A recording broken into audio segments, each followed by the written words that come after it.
Freddie Mercury era el líder de una de las mejores bandas de rock de todos los tiempos, mientras que Michael Jackson se hizo conocido por ser el rey del pop, lanzando uno de los álbumes más vendidos de la historia. Estos dos grandes artistas tenían planeado trabajar juntos en un proyecto que tenía el potencial de convertirse en una colaboración de alto nivel en la historia de la música. Pero todo se diluyó por las razones más extrañas, dejando a los fans de ambos artistas con ganas de ver terminado el trabajo del que hubiese sido una dupla explosiva para la industria musical. En este video veremos el motivo por el cual se estancó este proyecto y además de una de las evidencias relevantes del distanciamiento entre estos dos grandes. Por eso quédate hasta el final y no olvides suscribirte al canal.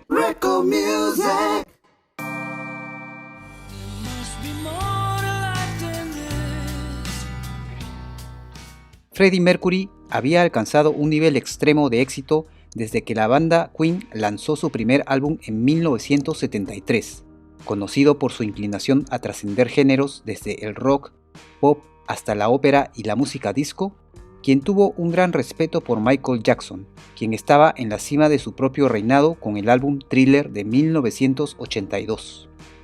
Los dos también compartían un dominio sobre el escenario, junto con una confianza sin complejos, como se muestra en sus videos musicales como Bohemian Rhapsody de Queen y Thriller de Michael Jackson, y sus actuaciones en el escenario como la de Mercury en el Live Aid de 1985 y Motown 25 en 1983 de Michael Jackson, con su canción Billie Jean. Pero la expectativa de una colaboración conjunta quedó inconclusa, ya que Mercury murió por complicaciones por su enfermedad en 1981, mientras que Jackson falleció de un paro cardíaco por una sobredosis letal de medicamentos recetados en 2009. Los dos se conocieron cuando Jackson aparecía en los conciertos de Mercury con sus compañeros de banda Queen. Al principio solía venir a ver nuestros shows en The Forum en Los Ángeles, y supongo que le agradamos, por eso que pudimos conocerlo. Seguía viniendo a vernos y luego empezamos a charlar, y en esos días recuerdo haber ido a cenar con él, declaró Mercury a la periodista musical Lisa Robinson en una entrevista de 1983.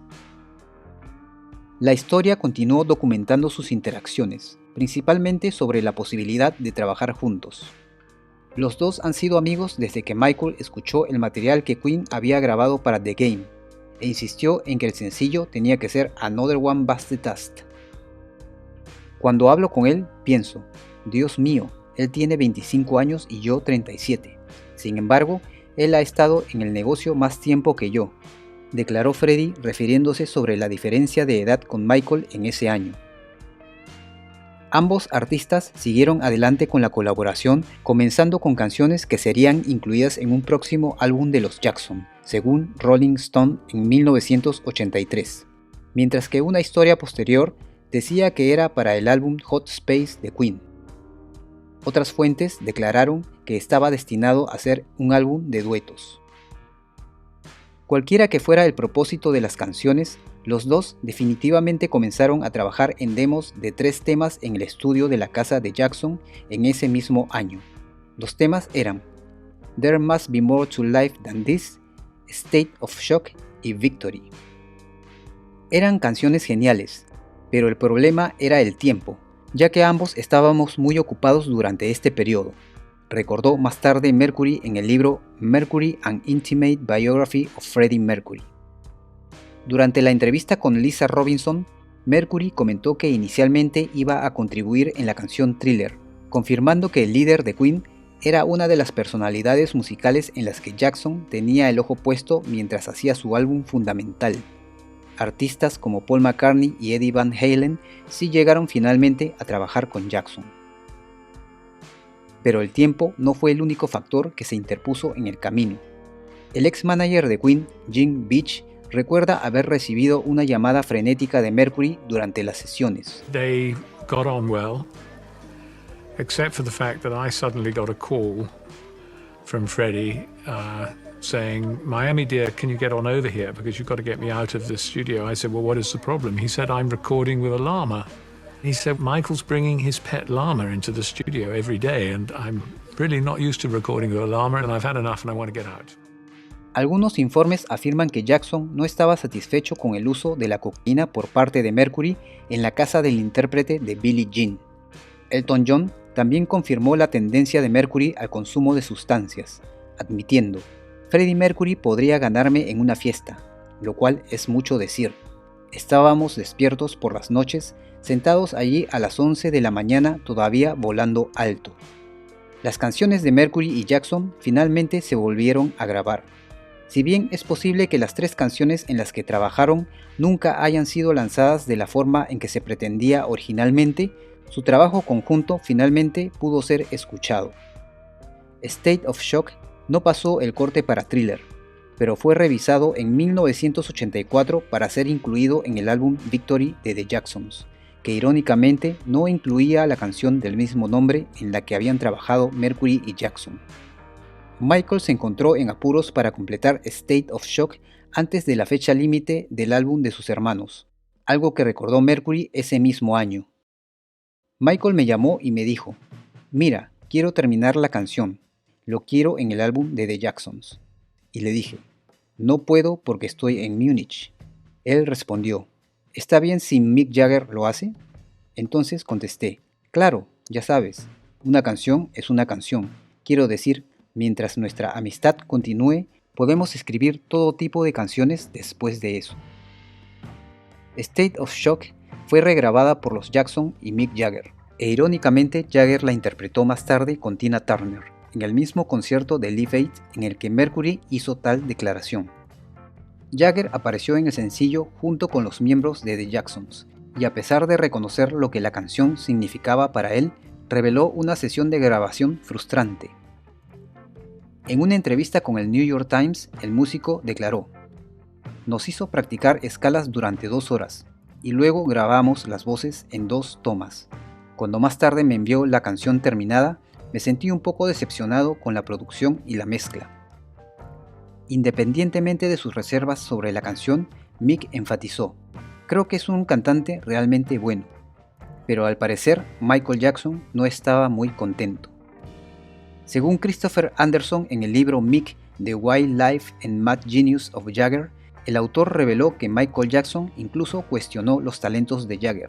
En el libro relató: en cuanto a la colaboración en sí, ninguna de las estrellas quedó impresionada con la otra. Jackson acusó a Jagger de desafinar y se preguntaba cómo llegó a ser una estrella. Para empezar, la colaboración casi no despegó, ya que Jagger inicialmente se mostró reacio a aparecer en la pista. Le dijo a Michael: tienes tu familia, no me necesitas.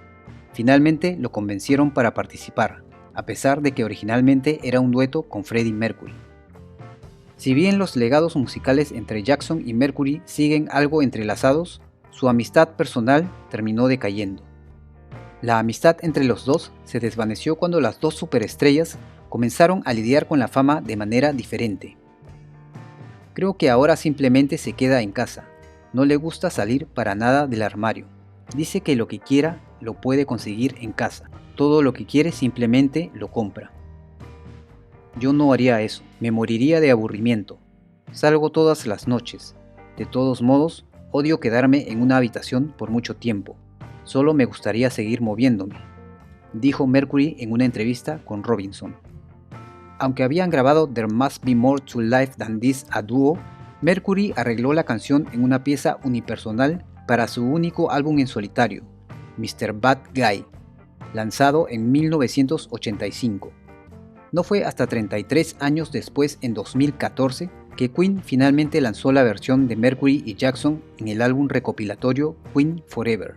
El álbum fue un gran éxito, y Brian May declaró que era una gran variedad de temas las que habían recopilado, y que son muy representativas en el crecimiento que tuvo la banda más que de grandes éxitos. El productor William Orbit, conocido por su trabajo con Madonna, fue contratado para terminar la canción. Cuando la toqué por primera vez en mi estudio, abrí un tesoro de delicias proporcionadas por los más grandes músicos. dijo en un comunicado. Comenta si ya has escuchado algunos de los temas mencionados y cuál es tu opinión sobre las diferencias que tuvieron estos dos grandes de la música. No olvides dejar tu like y suscribirte al canal. Gracias por tu visita y será hasta un próximo video.